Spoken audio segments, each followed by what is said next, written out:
ये हर महीने आता।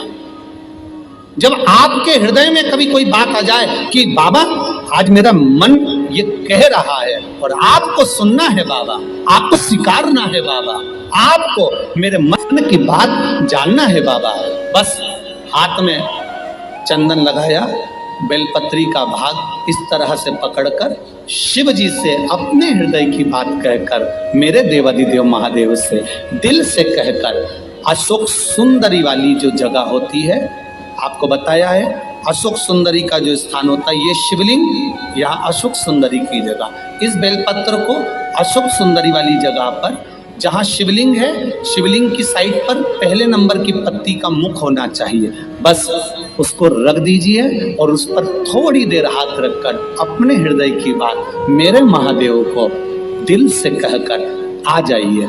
अगली सोमवार की अष्टमी या अगला प्रदोष या अगली शिवरात्रि जब आती है, मेरा महादेव आपकी मनोकामना का भाव पूर्ण करता। ये शिव तत्व है। एक बात अपने जीवन में उतार कर रखिएगा, सोमवार की अष्टमी, शिवरात्रि या सोमवार, प्रदोष,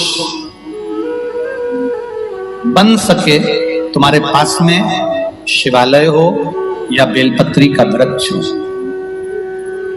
वहां दीप दान अवश्य करना चाहिए। अब एक बात का स्मरण आपको रहे थोड़ा सा, अगर किसी कामना के वश अगर हम दीप लगा रहे हैं या हमारे मन में कोई भाव उत्पन्न है और हम बाबा से कहना चाहते हैं कि बाबा मेरा ये कार्य है आप पूर्ण करिएगा, तो फिर शिव मंदिर में भी लंबी बाती का दीप आप प्रदोष या सोमवार की अष्टमी या सोमवार या आप शिवरात्रि को बाबा से निवेदन कर कर लगा सकते। हाँ, विशेष जब कोई एक बहुत बड़ी बात हो और आपके कार्य में कहीं अटकल हो रही हो, तो एक ही दीप में दो बाती, शिव और शक्ति, लंबी बाती बनाई, शिव और शक्ति के नाम से दो बाती एक साथ एक दीप में भी लगा सकते हैं। पर कब? जब विशेष कोई आपका कार्य हो और वो अटक रहा हो, विशेष कोई कार्य, और आप बाबा से प्रार्थना कर रहे हो, तो दो बाती का भी प्रयोग आप कर सकते हो। ऐसे शिव तत्व।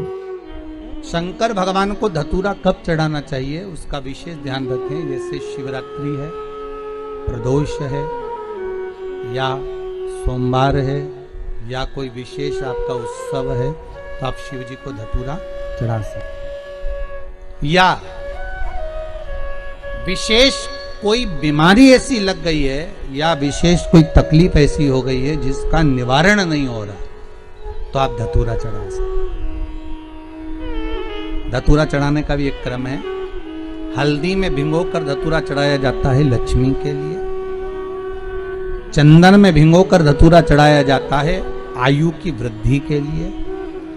अबीर एक सफेद कलर का बॉर्डर होता है, अबीर गुलाल जो होती है, गुलाल में अबीर डलता है, चमकदार, आपने देखा होगा अबीर। तो अबीर में धतूरा जो डुबो कर चढ़ाया जाता है, अबीर को लगाकर चढ़ाया जाता है, वो रोग मुक्ति का होता है। काय के लिए होता है वो? रोग मुक्ति, रोग की मुक्ति। धतूरे का भी एक स्मरण होता है महाराज। बहुत भारी रोग है, बीमारी लग गई है, डॉक्टर अपना काम कर रहे हैं, घर का व्यक्ति बहुत बीमार हालत में पड़ा हुआ है, तो बेलपत्री के वृक्ष के नीचे भी शिवलिंग का निर्माण कर कर एक धतूरा समर्पित करा जाता है, जिससे रोग से मुक्ति होती है। उसमें ना तो हल्दी लगाई जाती है, ना चंदन लगाया जाता है, ना अबीर लगाया जाता है, केवल धतूरा चढ़ाया जाता है। जिसके जीवन में हमेशा कांटे ही मिले हैं, बेटी बड़ी हुई तो घर में मायके में दुख देखा, और मायके से गई ससुराल में तो ससुराल में दुख देखा, ससुराल में भी दुख देखने के बाद में भी पति को बहुत कुछ काम खुलवाया, बहुत धंधे खुलवाए, नौकरी लगवाई, पर वो पति बार बार छोड़ कर आ गया, बार बार तकलीफ भोग रहा है, बार बार कष्ट भोग रहा है। फिर थोड़े दिन काम करता है, थोड़े दिन छूट जाता है, फिर व्यापार में बढ़ता है, फिर छूट जाता है, फिर कोई दुकान खुल गई, थोड़े दिन अच्छी चली, फिर वापस वहीं घर पर आकर बैठ गया। अर्थात उसके जीवन में वो शूलता चल रही है। अच्छे लगे तो वीडियो को तो बाबा देवाधिदेव महादेव कहते हैं ये 3 घड़ी 3 पल 3 नक्षत्र 3 समय 3 दिन में जो शूल मुझे समर्पित करता है उसके जीवन से मैं शूल हटा देता हूं। वो 3 दिन लिखे स्कंद पुराण। नमस्तुभ्यं। महाराज बैसाख महीने में जो प्रदोष आती है, बैसाख के महीने में बहुत ध्यान से सुनना भाई, जो अपनी जिंदगी से बहुत तंग आ गए हो, परेशान हो गए हो, कष्टमय जीवन जी रहे हो, बहुत दुखी हो गए हो, उनके लिए ये स्कंद पुराण का चरित्र फिर मिले ना मिले आप प्रेम से सुन लो। आओ पहला बैसाख महीने की प्रदोष,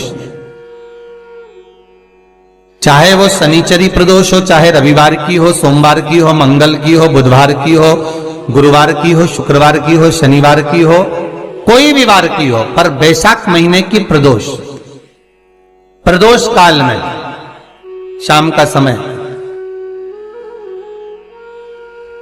सूर्य डूब रहा हो, बस डूबा ही हो, और उस समय पर सूर्य के डूबन के तुरंत बाद बाबा को धतूरे के साथ में बेलपत्री ना चढ़ाते हुए बेलपत्री के वृक्ष के 7 कांटे बाबा के शिवलिंग पर समर्पित करे जाते हैं महाराज, अपनी जिंदगी में अड़चनों को हटाने के लिए।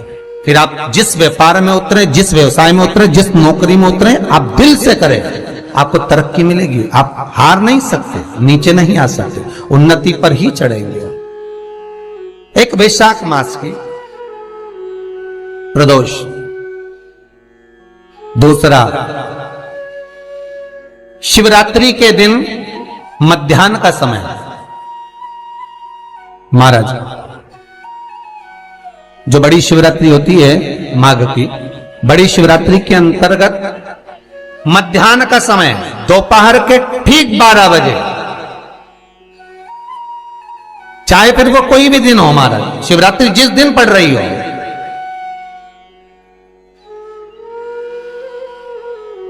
उस दिन भी धतूरे के साथ बाबा को 7 कांटे बेलपत्री के वृक्ष के समर्पित होते हैं महाराज। इसमें आप ये वाले जो कांटे हैं जो शिवरात्रि के दोपहर 12 बजे वाले हैं, अगर कोई मदिरा पीने वाला हो, व्यसन में डूबने वाला हो, कोई जुआ खेलने वाला हो, कोई गलत वैश्यावृत्ति करने वाला या अपने मार्ग से विचलित कोई व्यक्ति है, उसके लिए भी ये कांटे बहुत काम आते हैं महाराज। दूसरा, पार्वती तेरे द्वारा तेरे नयन अश्रु से जो प्रगटा हुआ बेल का वृक्ष है,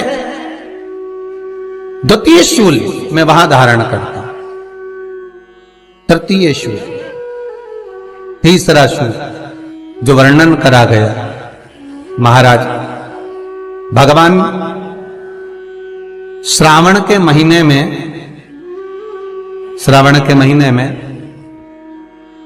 जो भी दूसरा सोमवार पड़े, जो भी पड़े, श्रावण के महीने का जो दूसरा सोमवार होता है, उस दूसरे सोमवार में रात्रि के समय पर, अर्थात शास्त्र अब घड़ी और पल का स्मरण करेंगे तो रात्रि के बजेंगे 10 से 12 बजे महाराज, 10 से 12 के बीच में धतूरे के साथ बाबा को शूल समर्पित होता है महाराज।